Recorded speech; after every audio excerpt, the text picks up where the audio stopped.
Welcome back, everybody, to the Fired Up podcast, where we help you level up your business and level up your life. We have an amazing guest today, Stephanie D McKenzie. She is an award-winning marketer with more than 3 decades of experience, former college professor in business marketing and entrepreneurship. She's the founder of College Empowerment, the best-selling author of What is Kryptoniting. We'll talk more about that when we get into the conversation. And a multi-certified empowerment coach. She even appeared on a TEDx talk, which I watched a couple of days ago. It's very good, which is about lessons from being vulnerable and loving Kryptonite. Stephanie, welcome to the show. Thank you so much for joining us. How are you going? Thank you, Ben. Thank you so much. I'm doing well. And yourself? You're over in the States, but where about exactly? Yes, I am in Houston, Texas. Houston, Texas, and it is 7 a.m. here on the east coast of Australia, so I'm guessing it's 4 p.m. over there, your time? 4 p.m., you got it. 4 p.m. Awesome. Hey, thank you for joining. We've got a ton of stuff to talk about to extract your knowledge, your value, your inspiration to help the Fired Up crew and listeners on their journey to either, our communities building businesses or just starting businesses or scaling up and growing. And a lot of the topics that you specialize in is what we want to kind of uncover today to give them some insights into what you've learned over a huge career working with big brands, your own brands, and running businesses all over many, many different areas. And now, coaching and inspiring companies in all levels on how to do it properly. But I wanted to start, if it's okay with you, is to talk about like this concept, hustle freedom, and what inspired you to create that, and what does that mean? Well, Ben, truthfully, hustle freedom is the culmination of what I've been talking about probably for about the last 7 to 8 years. I just didn't call it that. I kept encouraging, let's see, what year is it? 2020? Yeah, that's about right. So I kept encouraging business owners to take care of themselves, to put their well-being first, to make healing a priority, self-love a priority, finding balance. And so there were many facets of it that kept coming up. And then eventually it just came out one day, originally as hustle-free success. And over time, it evolved into hustle freedom because I think people understand hustle, and unfortunately, hustle is celebrated in many circles. You got the hustle and the grind, but I've found that so many people, like myself, almost hustled their way into an early grave. And so it doesn't mean that you just sit around and eat bonbons and hope for the best, but it really means that you look at what you're doing, apply strategy, and be strategic about the steps that you're taking in order to achieve the success you desire and deserve. Right. So, because I agree with you, like hustle, it's a common terminology. Lots of people use it, means a lot of things. I think it's about the grind, the get up, all of that sort of stuff. But maybe to dig into that, but so how would you balance, the personal well-being with professional success? To put that onto both sides of the ledger, I guess.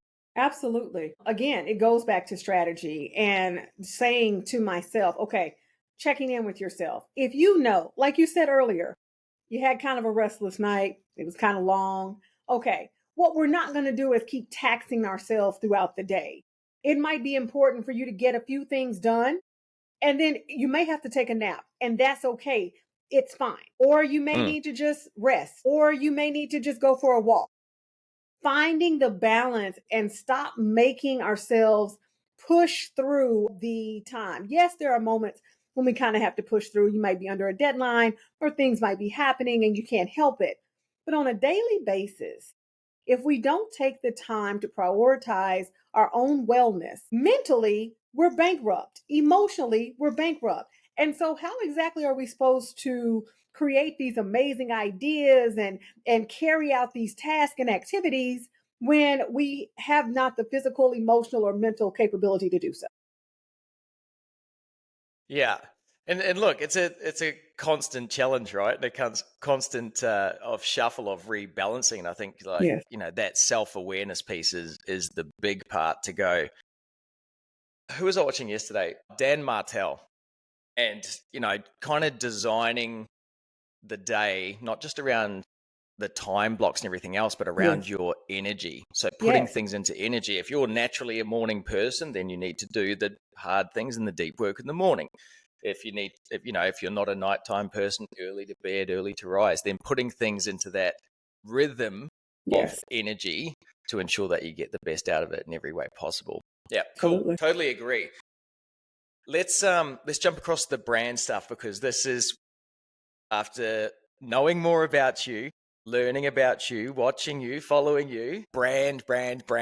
It's big. And I know that you've got a lot to talk to about it. Where do I start with this? Look, with my clients, this is probably where I should lead the question, but a lot of the clients that I work with, early stage business. So they're starting up. They need help with the business plan, the marketing plan, the basic fundamentals of getting set up. And one of the things that I always see them get caught up in is the brand. Shall it be pink or shall it be light pink? Shall it be this font or shall it be that font? And I'm not a brand specialist like you, so I don't want to push my opinion on this, but it's, why do people get so caught up in it, and how important is it? Can you help us with that part? Because do you know what I mean? Like, when I see people do a business plan, they'll spend 20 hours on the logo and 1 hour working out the customer. And I'm like, stop that. Just move on. But maybe my advice is wrong. Yeah. How would you talk about brand, and how important is it for businesses? Your advice is completely spot on. I think the challenge is, I think this is about to hurt a few souls that'll listen to this. The typography, as we call it, the font, the palettes, as you call it, the colors, that's all creative development. That is not brand development. When we actually engage the brand development, at least over here, we're looking to solidify and create a foundation for communications, operations, and leadership. We're supposed to be spending more time on who our target audiences are. So that when we do go into creative development, we're just creating the bait. It blows my mind that people go and say, I'm starting a business, or, we need to rebrand. And they go right to the creative. And I'm like, who exactly are you making this logo for? Because there's a whole psychology when it comes to colors and fonts and messaging. And so if you have no clue who your target audiences are, their demographics, their psychographics, their pain points, their purpose points, what they actually want, what you can actually give them, then why did you make a logo? Oh, I know why. So you could check that box and feel productive. That's not how this works. Yeah. So what would you say to someone then? Like, when you're thinking about starting the business, growing the business, and we talk about brand, what would you say to them as being like the top 3 fundamentals for your business brand and for your personal brand? These are the things that you must focus on and get very clear on, is what? Absolutely. First things first, understanding that brand is about expectation. It's not about the logo. It's not about a website. It's not about anything external. Here, the work that we do, brand is the inner work of your business. Marketing is the outer work. So to understand that may shift the entire perspective, because we're looking for the expectations we're going to set and the expectations that we're going to exceed. Set for ourselves and exceed for those we serve. And so understanding that means, like, if people say, oh, I'm going to brand myself, oh, I got to create a brand. To me, that should mean taking a moment of stillness, quietness. To start to do brand development, usually you need a pen and some paper. Those are your tools. We don't need Canva. Nothing wrong with Canva. We don't need Canva. We don't need to start picking out colors. Don't need to do any of that. We need to sit down and ask some questions. First of all, What do you offer? Why do you offer it? To whom do you offer it? Why should they care?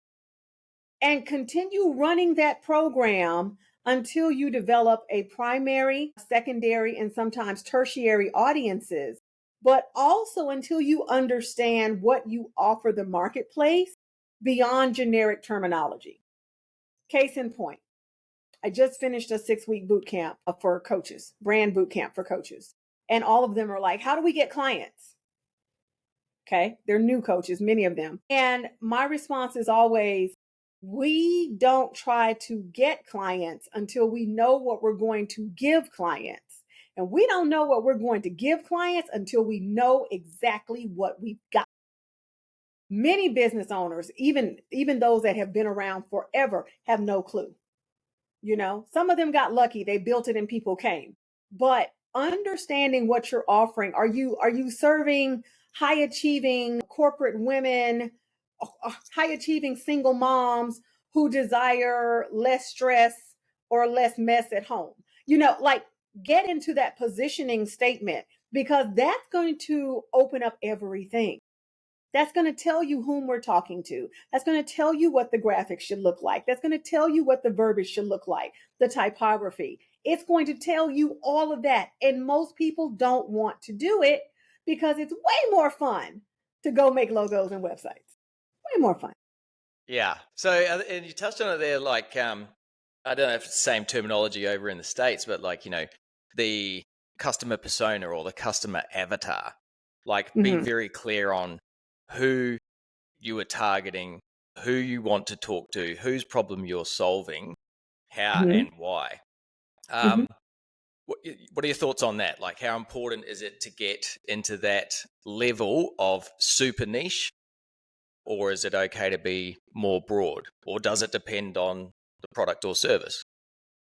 I think it can depend, but this is what I'll say. Ben, I'm an old school marketer, so I like to look at psychographics and demographics before I avatar, what we call avatarization, for we involve avatarization. But to your point, that customer is what it matters. Nothing else matters until we know whom we're going to sell this stuff to. And I find that oftentimes the mistake that's made when we run out and get the logo and the website is that we made something we like. Didn't take anybody else into consideration. We liked it. Well, some people are lucky enough to be in their target audiences, and it kind of works out. It kind of works its way out. I still think it brings a fair amount of hustle when you're unclear about your audiences, but sometimes it works out. Okay. A lot of people are not in their target audiences. And so when they're making this thing and they really love it and it's great, it's actually repelling the people that they're trying to call in. So I'm with you. You know, it is super important to drill into whom you are seeking to serve with your product, your good, with your product, your service, your experience, whatever it is. It's super important because that's going to dictate everything. It dictates everything. And I feel like every problem that we see on the internet, right, Ben, like they say, I'm not getting the growth, I'm not getting the this, I'm not getting, it goes back to the fact that usually you're very unclear. And because you're unclear, your messaging is ambiguous. And as I always say, when you try to serve everyone, you will effectively serve no. Yeah. I heard something the other week, which is, you know, I guess with old school media, it's not even, we don't even call it social media anymore, because it's just the new media. It's how we get our news, it's how we talk, it's how we communicate. So the whole social media is now it's just media. And someone was saying, like, when you're better off going out there and communicating sometimes what you are not, more so than what you are. Would you agree with that? And would you say that that's a good play for all businesses, or again, does it depend on the type of business, or is it depending on the type of message you're trying to put out there? That's a great question. And what Can I give you an example? I'll yes, give you an example please of the one I heard. Yes. Because like people who have gone out, or maybe they've been around for a while, and their marketing message has been, am I allowed to say this? I don't know. I'll say it and we'll work it out later. But like Red Bull, you know, the sugar hit, the caffeine hit, Red Bull gives you wings. Then the competitor comes out and uses the reverse of their message to say energy without the crash, energy Mm-hmm. without the caffeine, energy Mm-hmm. without the sugar. Mm-hmm. It's kind of playing on the opposite to say, hey, maybe you don't like this, you'll like us. And if you love what they're doing, then by all means, go ahead, keep doing it. But Absolutely. if it is giving you the crash, if you're not liking it, then here's the alternative. So yeah, I was keen to get your thoughts on that. Is it better to go out to the market and go, we cannot help businesses who do more than 100 million revenue. We cannot help businesses who started yesterday. But if you're doing 0 to 5 with 5 staff, yes. But we're not the other thing. This is exactly who we are. I think that's great. And I've used those things. I think it really depends on how confident, the level of confidence behind the message. Like if you're still in a Mm-hmm. place, and this is for anybody, even if they're established. And I'll talk to the established business owner because they tend to think that they're immune from this struggle. And I'm like, well, if you've been in business 10, 20, 30 years, more than likely you've had some challenges adapting because I mean the landscape is always adapting, right? And so whereas one point it might have been cool to say X, Y, and Z, we may not say that and you may actually get canceled. So I'm Yeah. a huge I'm like a huge fan of both client attraction and client repulsion. Whatever works. I think it makes sense for you to say, hey, we used to be this, but now we're this, Mm. or we only serve these people. We actually can't help you. If this is what you want, we can't help you. Like I've even been as brazen to say, if you're looking for a magic formula to 8-figure months or something like that, please don't come here. I don't have that. Find those who do, and God bless you as you go, and Godspeed. Yeah. That's just Yeah. Yeah. but I'm confident in that. I'm not sitting there going, oh my God, what happens if I say this? Am I going to miss money? Oh my God. I'm confident to say, like, this is what I don't do and be okay with it. And so it takes a level of confidence, and that confidence from the leader has to permeate the entire team, right? So if the leader's not confident in the message, then the team won't be confident in the message. And then the message will go out, but then it's going to be a little. So, I mean, I really think it depends on the what you're selling, but really the confidence behind the confidence in the people that are behind the message. Yeah. Awesome. 100% agree with that. That's really good advice and feedback. Thank you. Let's can we talk about this book for a second? What is kryptoniting?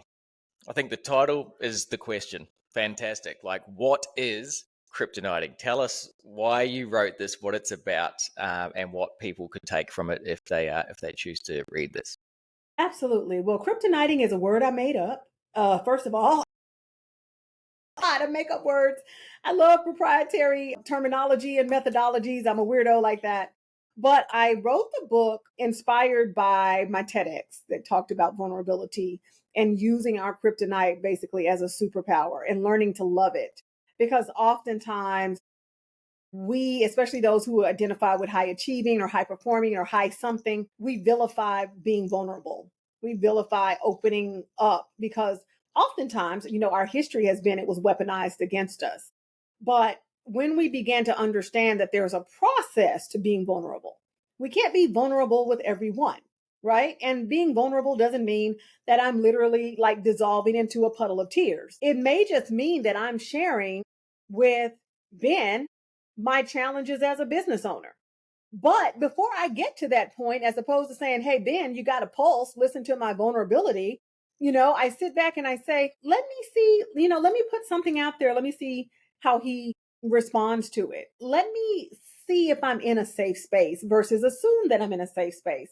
So the book was a result of the TEDx, and it teaches a lot of things. There's a lot of terminology in there. I think it went number one in linguistics before it went number one anything else, because we made up and developed so much terminology in this book, from limb work to there's another one in there. I think it's vulnerable intelligence. I can't remember what it's called, but anyway, it talks about safe spaces. And so we had so many new terms that we introduced in that book, because I just feel so strongly that vulnerability and being vulnerable with the right person can actually propel you forward. Yeah. where can people get it if they want to buy it? Where's the place to go? Just run on over to Amazon.com. Get it there. Is it hard copy, Yes, Audible? it's both. There's no Audible yet, But I'll work on it's it. coming. Work on it. Yeah, it's coming. Cool. In your voice. I hope you do the voice on it for sure. Yes.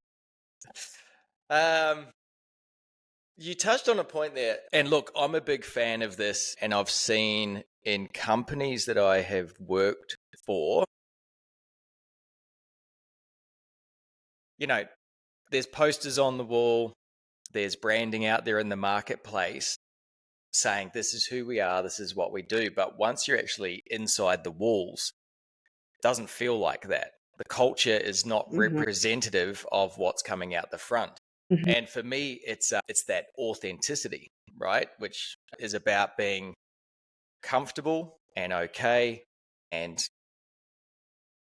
probably like exceptionally happy with the authenticity of your brand, how you speak and everything else. And I think that's really hard to hide. Like I think when people are talking about their business or whatever and you can see it just doesn't feel right. I don't feel like this is what you're saying is actually how you 100% feel. So the reason I'm going down this path is because with brands and businesses, it seems that you have no choice but to be on Facebook, on Instagram, on LinkedIn, on YouTube, either all of the platforms or some of the platforms, TikTok. You've got to be somewhere because if people are going to find you, it might be there. And if they find you somewhere else, they're going to go look there for more information, right? So my question to you is like, how important is the authenticity and how important is it to put yourself into the media space to represent your personal brand? There's so much in that. So, okay, first things first, you made mention of the organization that, they're putting these messages out, but when you come into it, it doesn't feel like that. It's actually misaligned. And I think that happens often. And what I say to that is the first people who should want to evangelize your brand, scream it to the high heavens, follow all the socials, digest all the content is your team. Whether it's a team of 1, a team of 10, a team of 100, a team of 1,000, a team of 10,000, they should be the ones who evangelize the brand first. And so if that mark is missed, it makes things way more difficult. To your point about authenticity, I think it's very important to be as authentic as you can be with a level of comfort. Case in point, I have a client that had some things that happened in her life that you can actually Google. And she brought this to me and she said, should I tell every detail of, what's considered my origin story? And I'm like, no. Okay. Because you can, like I said, give the generics, right? But to go into detail, if they really want to know, as you mentioned, they can Google it. So actually, we're not hiding. We're just not handing them the story on a silver platter. And that gave her comfort. But what I told her was to ignore it would be disingenuous. And so that's where it's like finding that sweet spot between I'm going to be authentic and transparent, and I'm going to give you every granular detail of my life, which I don't think you have to do in order to be authentic or transparent. Yeah. Yeah. Good point. And I think you mentioned something there that makes a lot of sense to me now, kind of in more detail, is like to what level you're comfortable with, right? Yeah. So, and again, I think that comes back to that authenticity piece, right? Like, hey, I've got some past trauma. People will be able to find that out if they want to. That's actually the reason that I started this business. That's actually the reason that I have the drive and motivation that I do because of whatever. I can go into it in detail. I can do a 3-hour podcast on it, or I can just say, hey, yep, look, I had a troubled background, and that's the reason why I've got this drive and motivation. I learned some things from my father, some good, some bad, and then, move on from it. Exactly. I like that. Another challenge that some of my clients have, because I'm saying to them, be authentic when it comes to brand.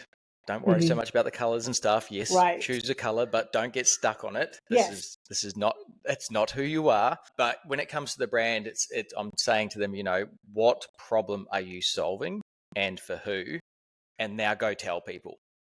And some of the feedback I get, I'm like, hey, where's that stuff that we spoke about? You're supposed to be getting some videos up. And they're like, the lighting wasn't right. My voice was a bit croaky. I'm going to buy a new camera. I'm going to do this and that. And I'm saying, no. Like, the more poor quality and tacky it is, it's sometimes almost the better, right? Because it's real. Again, it's genuine. It's authentic. And people are going, cool, I can relate to that, because she is there in the car park waiting for the kids to come from school, talking about time management. You know what I mean? It can relate to more of that. So, yeah. But I still get some pushback sometimes, and like, no, I want it to be right, and this and that and the other thing. So what would you say to people with that who are getting in front of camera for the first time, or putting up their first social post, or putting up their first YouTube video, and really fear factor concerned about what it might look like and what people might say? Funny story. One day, one of my clients put up a YouTube video. It was the cutest video. She popped her head out of the shower and she said something really meaningful, and she put her head back in the shower. And I'm listening to the video, and then at one point I'm like, why is the water still running? In the moment I said that, her unclothed self walked out of the back of the shower, and all I could say was, oh my God, delete the message, delete it.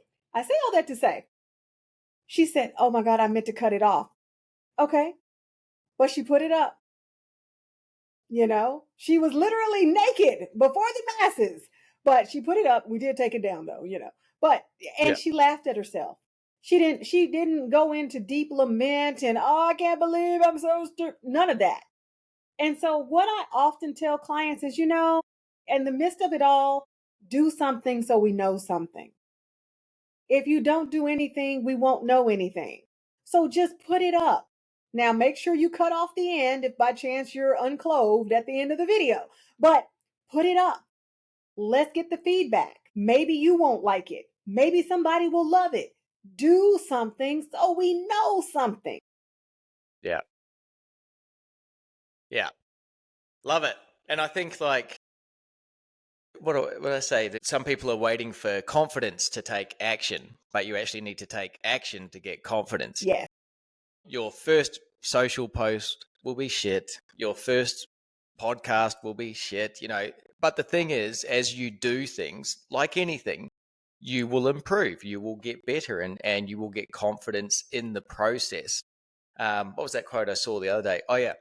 A baby trying to walk doesn't fall down 50 times and go, this isn't for me. Like, they keep trying, right? Because Absolutely. It's like, I will get there, and then they're wobbly, and then they get better, and then 2 years later they're running down the street.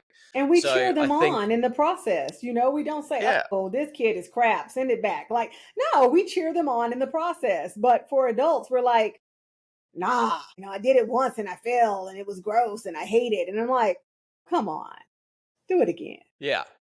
Do it again. Keep going. Keep going. Keep trying. And I think, like, for, even, my story as well, starting from zero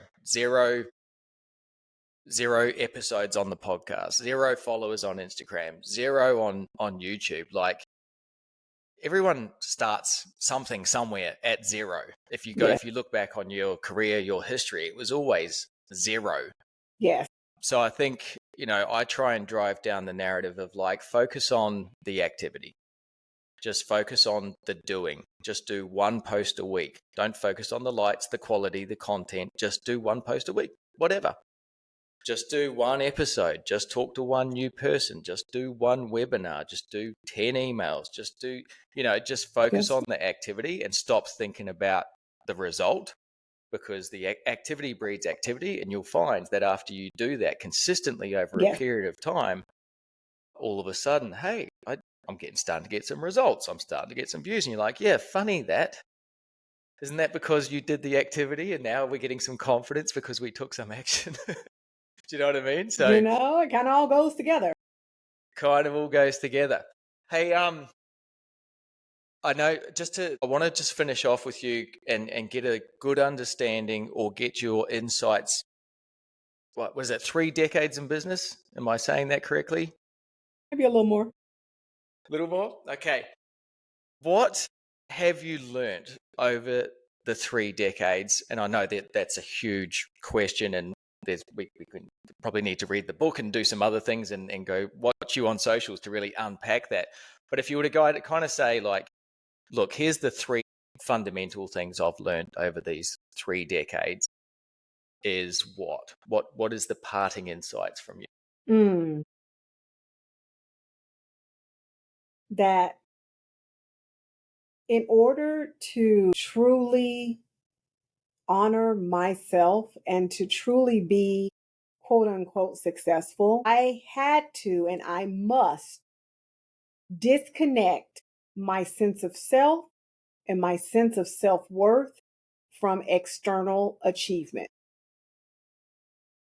I have to be great, whether it's, I have to see myself as great, whether we have a good day in the business, a bad day in the business, no matter what's in the bank account, no matter what client returns, no matter what's going on externally, I have to hold myself in highest regard and I deserve to care for myself well, no matter what. I'm worthy.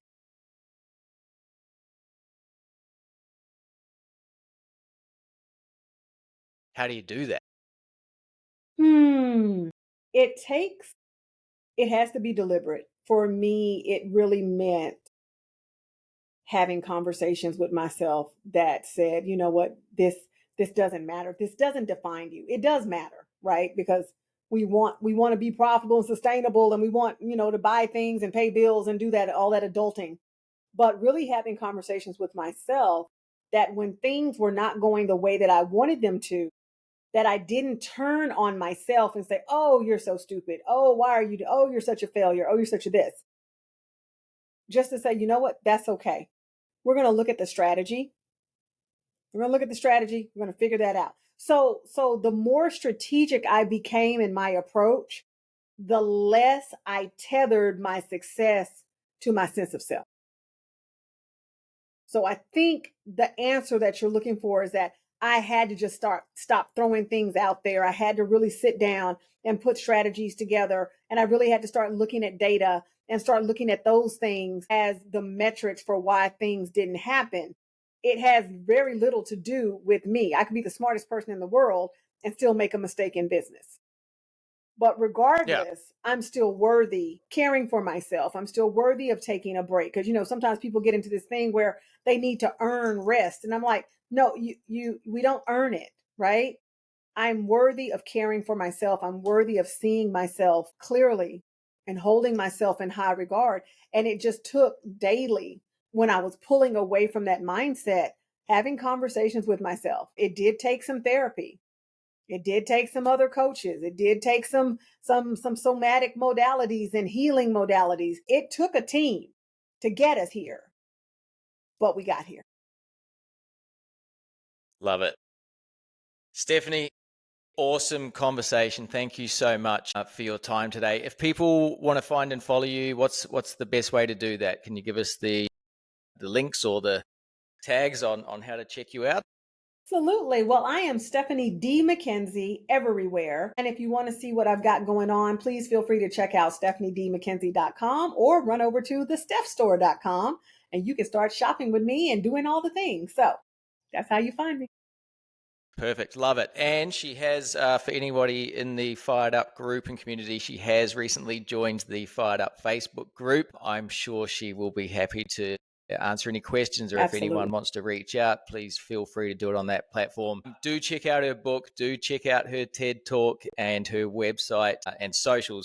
Love the Instagram stuff. Like what you're putting through there is like right up my alley. It's just those daily doses or inspiration, quotes and messages, and the authenticity is the thing that really I connected with you about, and why I love being on the podcast with you is because of that genuine authenticity. She loves brand, she loves people, she loves business, and what you see is what you get.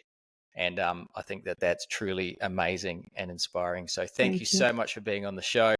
We look forward to possibly connecting again in the future and seeing what's happened when time passes and doing this again. Okay. Thank you, Steph. Take care of yourself, and we will talk soon. All the best. Thanks again. Okay. Thanks, Ben.